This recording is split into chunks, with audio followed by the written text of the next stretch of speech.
It is decision day in Texas. Voters back at the polls for primary runoff elections. There are several high-profile races that need to be finalized before November.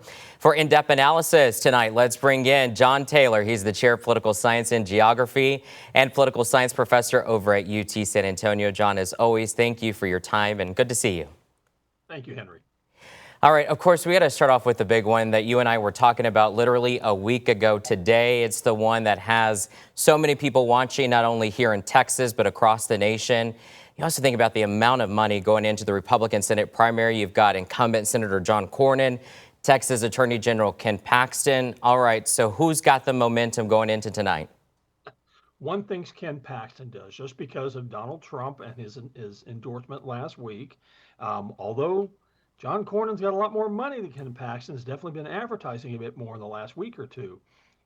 It just feels like there's been a momentum shift. It may not be a much, but it is a momentum shift toward Paxton. And I think smart money is likely on Ken Paxton winning tonight. That said, who knows? No, that's very interesting because I was looking back in March, John.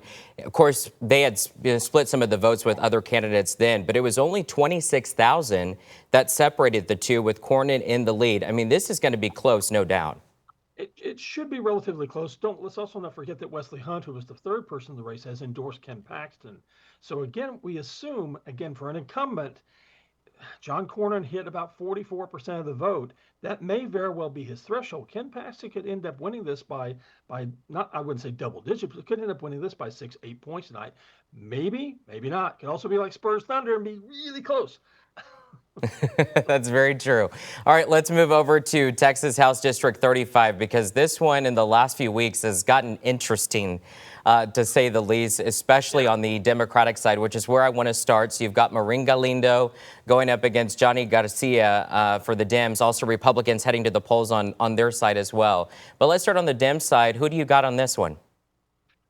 It's really, this has been such an odd race.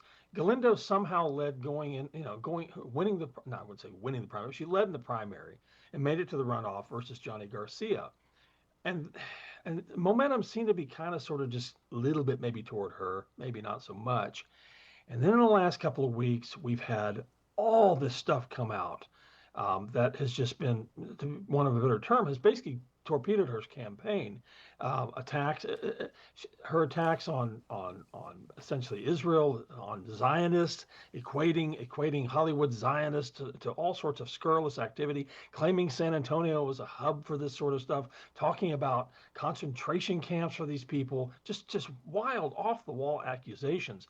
Johnny Garcia, on his part, has gotten a ton of money and support, not just from Blue Dog Democrats, but from the Democratic Congressional Campaign Committee, as well as from people as wide-ranging as Nelson Wolff to Greg Casar, as well as the Democratic chairs of the 4 counties that CD35 is in. It tells me that momentum, and especially the advertising we've seen in the last week, momentum seems to be toward Garcia. And on the Republican side, we've got Carlos de la Cruz, who's got the president's endorsement, and then John Lujan. This is going to be an interesting one. Who do you got for the Republicans? This one's interesting because this is going to be a battle between an Abbott endorsement with John Lujan and a Trump endorsement with Carlos de la Rosa. So you've got this thing where who ends up having more influence here? John Lujan helped to draw the district lines in the redistricting in 2025. He led, surprisingly, in the runoff, going into the runoff. There's been a lot more advertising for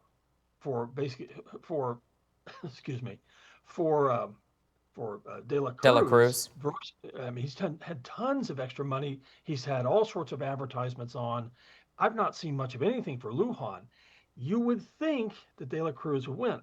But John Lujan has a very good ground game. And more importantly, John Lujan has won in that area of Bexar County especially that was not friendly to Republicans and won 3 times in a row. So it makes you wonder, what's going to happen tonight. If I were a betting man, and I'm not a betting man, but if I were, I actually think that John Lujan might pull this out. I say that tomorrow morning, he gets beat by 10 points. Right. Interesting. Well, we'll have to wait and see, as we always say, John, because the polls aren't closed just yet. And of course, I'm sure we'll chat about it. But John, we appreciate your time. John Taylor with UT San Antonio. Thank you, my friend. Good to see you. Appreciate your expertise as always. All right. Thanks. And of course, you still have a little more than an hour to get to the polls and vote. We have a voter guide online now at kins5.com. You'll find polling locations, including a sample ballot. And of course, stay with us right here on KINS 5 Plus, over on KINS 5 and kins5.com for election results tonight.